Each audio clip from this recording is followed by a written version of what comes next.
Now, the Energy and Petroleum Regulatory Authority has maintained that the pricing of petrol, diesel and kerosene mirrors prevailing prices in the international market. However, what became of Kenya's oil extraction plans that would see the country cushioned from such price volatility? Today, Allan Aoko sought some insight into the complexities, that is the state of the Kenyan oil extraction status and challenges dogging the industry. Welcome, my name is Allan Aoko. Today we are discussing oil and especially oil exploration. In June 2018, we saw the first barrels of oil being trucked from Turkana to the international market just to test the viability of oil in the international market. Kenyan oil, to be precise. And to delve much into this and to understand what brings about the intricacies into the fuel pricing into the country, I am joined by Charles Wangoho from the Oil and Gas Platform. Welcome to the program, Charles. Thank you, Alan. Straight off the bat, what is the status of oil in this country from where you sit? From where I sit, Kenya is at an interesting juncture. At the upstream level, so that's in terms of production, the price is going up. The price of crude oil prices in the international market are going up. That is good for the Kenyan project. So the higher the price goes up, the more viable Kenya's oil production becomes. However, and I think this is what a lot is being discussed in the media at the moment, is that when the international price goes up, the price at the pump also goes up. And so that's what Kenyans have largely been complaining about, that the price has become, a huge burden on each household. And that's a very interesting point, because some of our viewers will also tell you that now that Kenya was trucking a lot of oil out of the country, surely the earnings would cushion us from this price volatility, especially when you talk about perhaps stocking some oil that we have just to, to buffer the volatility. Why isn't it this way? The good comparison I'd make is you compare it with Kenyan coffee, right? So a lot of Kenyan coffee is exported and then at some point is imported back in different forms. So whether it's in your Nescafe that you buy in the local supermarket. So that's similar to oil. So we export the crude oil and then we import the processed product, right? If you remember, I think it's been over 2 to 3 years now that the refinery has closed in Mombasa. So at the moment we have no refinery capacity. So we're actually not able to use our crude. Once the crude comes from the ground, it's not usable. You can't remove it from the ground and immediately pump it into a vehicle. You have to refine it. And so you refine it into very many different products. So, and that's why you see, there's kerosene, there's super, there's diesel, there's jet fuel, for example. So all these derivatives are actually derived from the crude oil, as well as other things like plastics, for example. That's also come from as a byproduct of the refining of crude oil. So at the moment, that's a challenge. So there's no link at the moment between our oil production and our oil consumption. So there's absolutely no link there. And I think that's what a lot of people are struggling to understand, that even though we have oil, we cannot use our own oil nationally. So we have to export it. And then you have to remember that in 2018, that was actually a pilot scheme, right? So the country didn't actually make revenue. We've been asking consistently to get the numbers of how much it actually cost us, because it's very expensive to transport oil by road. The best way to transport that oil in Turkana is by building a pipeline from Turkana to Lamu and then exporting it, and that's the way we'll be able to make back our money. But by tracking oil, and I think it's the Canadians or the Americans who have a very good phrase. They say you don't. The term is that you don't truck if you can train, and then you don't train if you can pipeline, right? So pipeline is the cheapest way of transporting crude. The implementation of different stages of trying to extract this oil, we have seen that the government saying that the pipeline to Turkana from the coast will take a bit of time, and especially now that we always have issues of land and what have you. In the pilot scheme, the earnings were about 1.48 billion shillings, with about, if I'm not wrong, 200 million, of course, going to the logistics of it all. But the Ministry of Energy also said that that was just to test the viability of Kenya's oil abroad. Do you agree with the assessment that now that we've seen how viable our oil is, that is the right way to go now?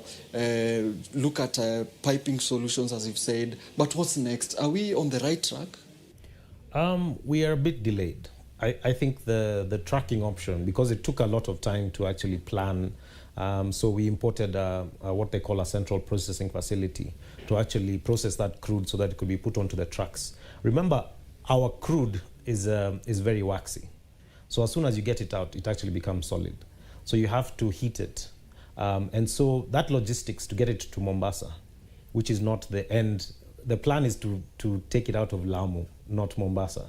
So that it wasn't the best test, if you ask me, because the best test would actually to have tried to get it to Lamu and see how from Lamu it goes to market. So we've tried Mombasa now, and we're still not clear on the numbers. We still need to get more numbers on how much it actually costs. The tracking is one component of it. Like I said, the importation of the central processing facilities is another aspect of it.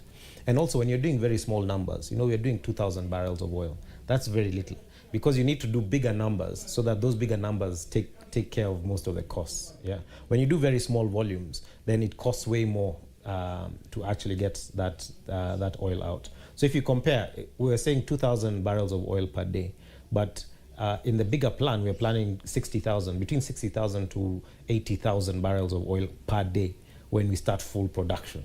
So it was a very sort of small scale test of it.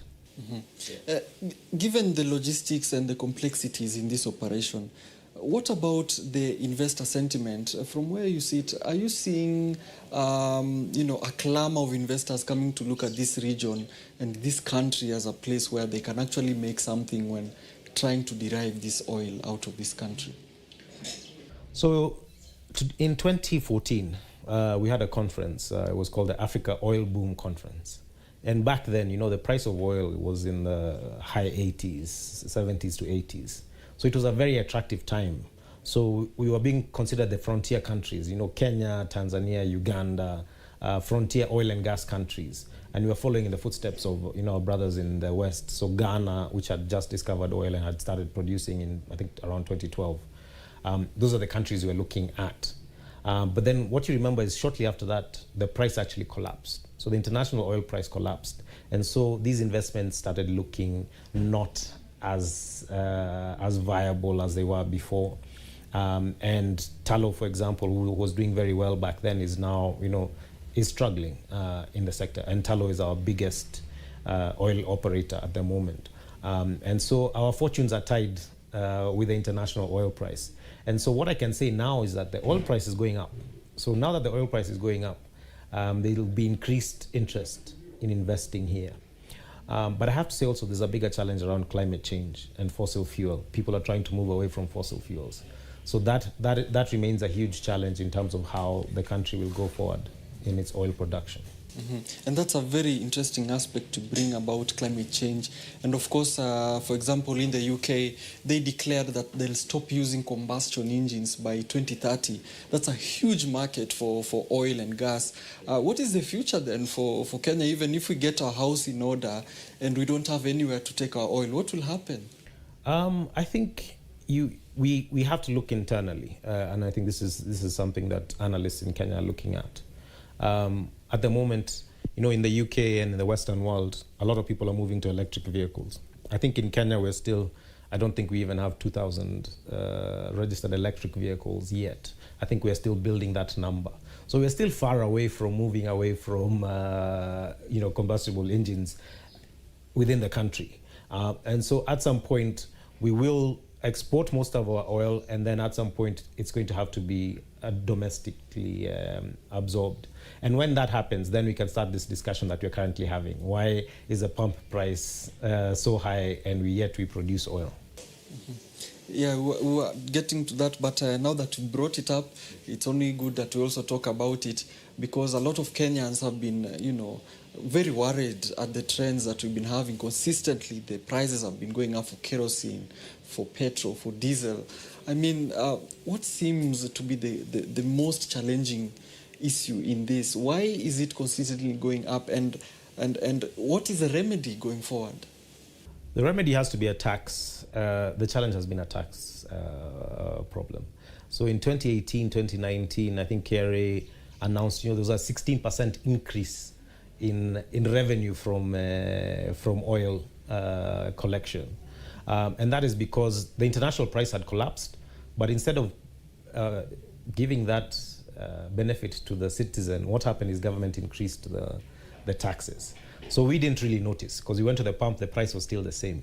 But because the international price had collapsed, so there was a bigger take of government. And so that was 2018, 2019. So there's a bit of a slowdown in 2020 because of Corona. So the taxes fell down. What did government do then? Then it increased VAT and then increased petroleum development levy by 5 shillings. So that's the impact that we are seeing now. And that's when the price was low last year and the prices had collapsed. So now between January and April this year, the price has risen from around $41 to almost $69, almost reaching 70. So now that's when we are seeing. So it's a delayed effect that we are seeing at the pump, although these changes were actually done last year. So that's what's happening now, and we are seeing the impact of the international price going up. That's what we are feeling at the pump.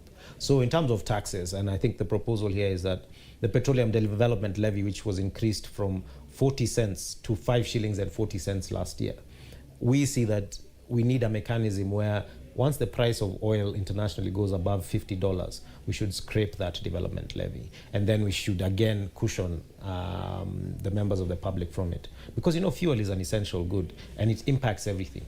So if you look at the transport sector, for example, the prices of transport have gone up by 16%, factoring also the corona implications of reduced cars being forced to carry fewer passengers. So you're seeing a significant increase on the prices. And so that's something that government needs to look at. And it's a tax issue, to be honest, because at the moment, tax is 50% of the price.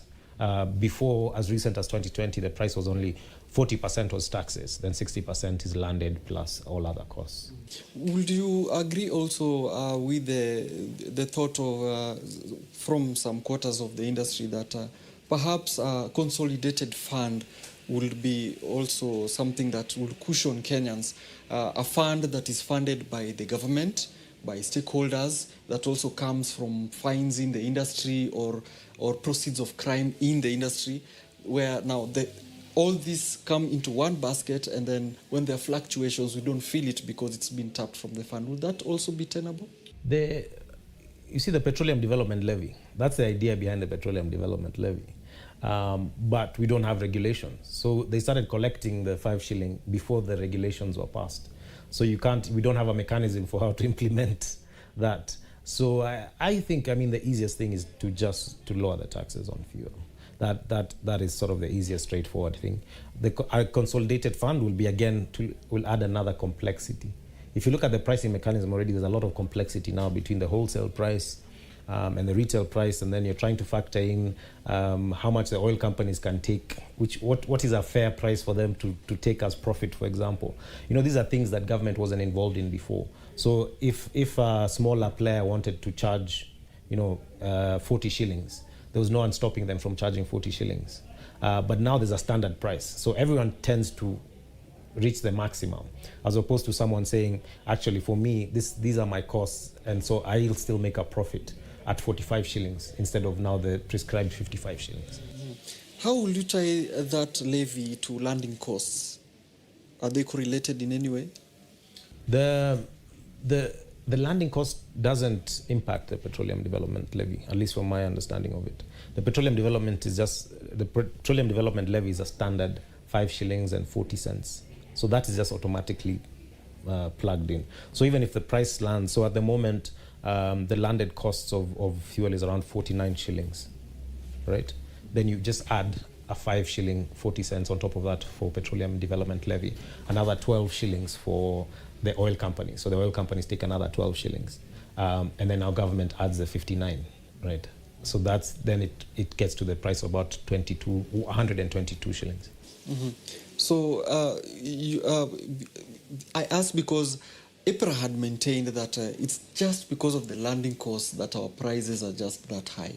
But it seems that if there's no correlation, then there's another complexity altogether in there. The other complexity is VAT, because VAT is based on that price, right? So the higher the price, then the VAT also increases the take.